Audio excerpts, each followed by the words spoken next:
Tama po bang nag-e-end ng 0607 yung card nyo? Oo. Magsisend po ako ng OTP sa number nyo. Pakicheck na lang kung pumasok ha. O, may pumasok naman. Okay po, pakisabi na lang sa akin yung OTP para ma-validate ko yung account at ma-verify ko. Saglit, 30,000, tapos OTP. Bakit ganon? Wala lang po yun. Pasabi na lang po yung OTP para ma-sure ko na yung account. Saglit, bakit ko ibibigay yung OTP? Beware of scammers daw. Huwag po kayo mag-alala, hindi naman po ako scammer eh. Talaga ba? Okay, 1, 2, 3, 4, 5, 6. Ay, nag-decline po. Baka nagkamali kayo. Mali talaga binigay ko. Style nyo ha? Carmine kayo, mga scammer kayo. Diba sabi ko sa'yo, magbe-break talaga sila eh. Siyempre sino namang hindi hiwalay sa kanya? Ang pangit-pangit na ugali niya. Diba? Ang pangit na nga niya, ang pangit pa ng ugali niya. Like, nasan yung balance? Babawi ka na nga lang sa ugali, di mo magawa, diba? Kung may much deeper reason, kasi feel ko mukhang pera din yung pamilya ni girl eh. Pero wait, sino ba tayo para manghusga, diba? Oo nga, tsaka, di naman natin siya hinuhusgahan. Like, it is based from our observations, sa narinig natin. Tsaka nagsistate naman tayo ng facts eh. Hindi naman talaga paninira yun, diba? Tama! Tama! Kung manunumbat ka after magbigay, wag na lang. Kasi pag magbibigay ka, dapat kusang loob siya. Hindi ka nag-expect ng something in return. So if nagbibigay ka dahil gusto mo lang makarinig ng thank you, gusto mo may utang na loob sila sa'yo, or nagbibigay ka para pasayin lang yung sarili mo, wag ka na magbigay. Kasi giving should be out of your own choice kahit wala kang matanggap eh. And I know, malaking factor din yung sana maging grateful man lang yung tao. Yes, dapat lang. Pero, hindi sila grateful, then okay lang rin. Kasi, saan mo naman binigay, di ba? Manunumbat ka lang after mo magbigay ng something or ikikip count mo lahat ng binigay mo sa isang tao, wag na lang. Kasi hindi na pagbibigay yun eh. Transaction na yun eh. Di ko alam kung sa inyo. Opinion ko lang naman.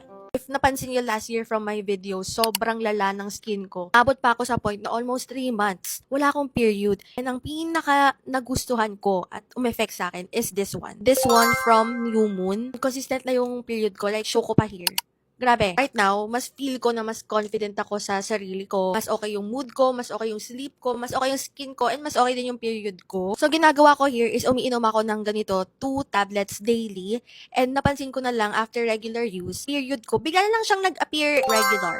If may PCOS symptoms ka din, pwede mo rin to i-take. I just wanted to share this sa mga girlies out there kasi malay mo you are struggling rin like me. I'll just leave this product here and share it to you para lang alam nyo kung ano yung pwedeng makatulong sa inyo. Despite having a hot weather in the province, I really make an effort to go outside, feel nature, and work.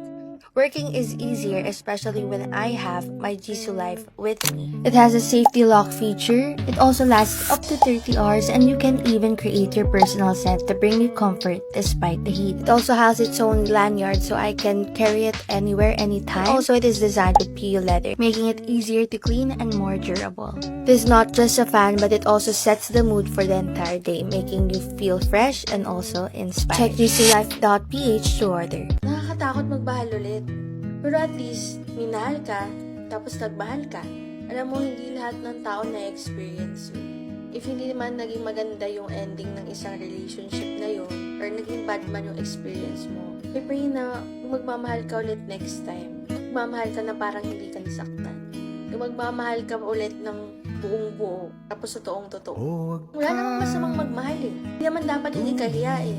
Kaya continue being genuine. Continue believing in love. Kasi it's such a blessing to be able to experience that. Grabe ang cringe-cringe ng mga ginagawa mo. Di ano? Masaya ako. Natutuwa ako sa ginagawa ko. Masama ba yon? Kung nakikringe ka sa ginagawa ko sa pinopost ko, di mag-scroll ka. Wag mo panoorin. Hindi ko naman pinipilit yung sarili ko sa'yo eh. Kahit ano namang gawin ko, win mo.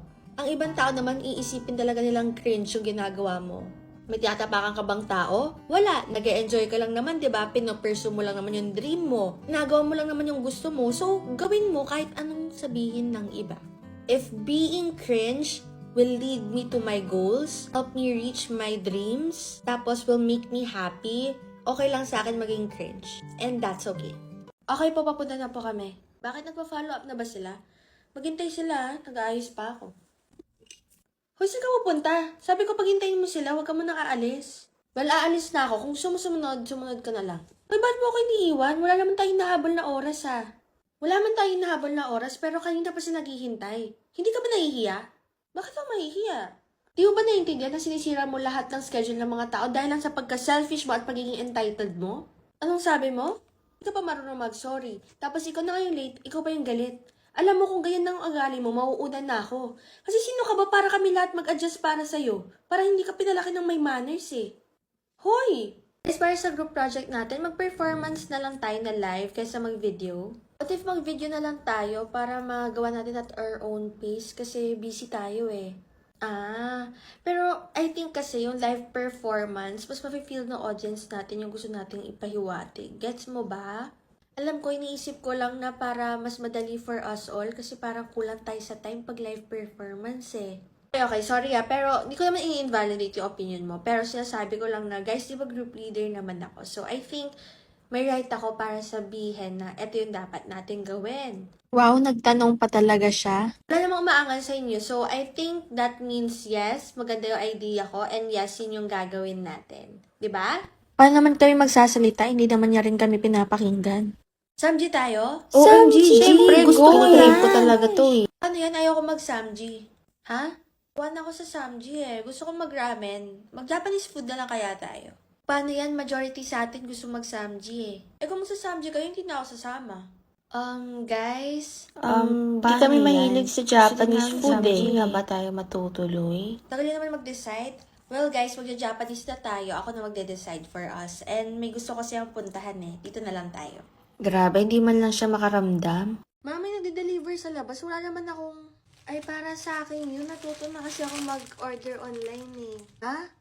Kailan ka natuto? Hindi mo naman sinabi sa akin. Ayun, ngayon lang din. Nakita ko kasi may sale. Saglit, parang mali ata yung size na binigay nila sa akin, 2XL. Paano yan? Ayan tuloy ma, mali pa yung no-order mo. Buti na lang merong free returns with pick-up ang TikTok shop. Ha, pwede pa ito mapabalik tapos palitan? Oo, mag. Para makakuha ng free returns with pickup, pumunta lang kayo sa TikTok shop, select the item, and request refund or returns. And fill in nyo lang tong mga needed information, tapos pwede na rin ito mismo i-pick up ng courier from your address within 15 days from your date of delivery. O diba, ang dali lang, tapos hassle-free pa. Buti na lang. Okay, ikaw na magbalik nito ha. Ikaw na bahala. Okay, ako na bahala. Hay nako, si mama talaga. Sobrang dry and damage yung hair ko kasi lagi ako nagpapakulay before. Tingnan nyo naman kung gaano karaming kulay ang natry ko na, guys. Pero look at my hair now, napahaba ko pa siya. Look at my scalp. Diba ang linis na niya and mas napansin ko rin na umayos yung texture ng hair ko. Nag-check ako online ng mga organic shampoo and may nahanap ako. Guys, before walang box but now tingnan nyo, in-upgrade din yung packaging and ang ganda. Tingnan nyo naman yung packaging niya. So actually, bagong stock ko to. Nag-shift ako to organic kasi nga damage yung hair ko, but now mas soft yung hair ko and hindi na rin siya ganun ka-dry. Mas healthy siya and mas smooth siya. Hindi rin mabilis mag-oil yung scalp ko, and though ginger shampoo siya, hindi siya mabantot. Kaya if you're looking for an organic shampoo for your dry and damaged hair, recommend you to try this para maging smooth and healthier yung hair nyo, lalo na if damaged and colored yung hair nyo kagaya ko. If cakey and patchy yung makeup mo, you should try this. Usually nangyayari yan kapag hindi mo properly na-prep yung skin mo. And to make sure na maganda yung lapat ng makeup ko sa skin, I always prep my skin using this one. This is the Vitamin C Toning Care Brightening Pad ng DU Pros. Para paglapat ng makeup mo, maganda siya. Like, tingnan mo naman yung skin ko. Like, very glowing siya. Exfoliate niya yung skin mo. And since vitamin C to, nakaka-lighten din siya ng mga dark spot. Unlike other toners na try ko, hindi to mahapde. Tingnan mo yung skin ko without the makeup. Ito naman yung skin ko with makeup after prepping my skin. Like, kita mo naman. Di ba mas maganda and mas blooming tignan yung makeup mo? Kasi ang ganda ng lapat niya sa skin mo. Kaya kung gusto mo ng flawless base, dapat maganda rin yung skin mo. And you can use this as your skin prep and also your skincare na rin. Hope this helps! Dubai Chewy na naman tayo, and today it's Crumbs & Co. Meron silang Biscoff Dubai Chewy, guys. 3 pieces, 390, and 2 pieces, 250. Wala na pala yung Biscoff nila, guys. Gumawa tayo ng 5 pieces ng Dubai Pistachio Chewy. Ganito yung packaging niya, guys. Okay, 1, 2, 3, taste natin. Sarap niya. Hindi siya tinipid na naman, girl. Like, turong naman siya. Parang walang mas malo. May Dubai Chewy na naman tayo. Top edition! Wala tayo ngayon sa Ume Cafe. We are here na, guys. my gosh, may Dubai chocolate. Okay guys, nagre-restock pa lang sila dun sa choco. Matcha pala yung so let's wait. Kuha ko ng Dubai chocolate.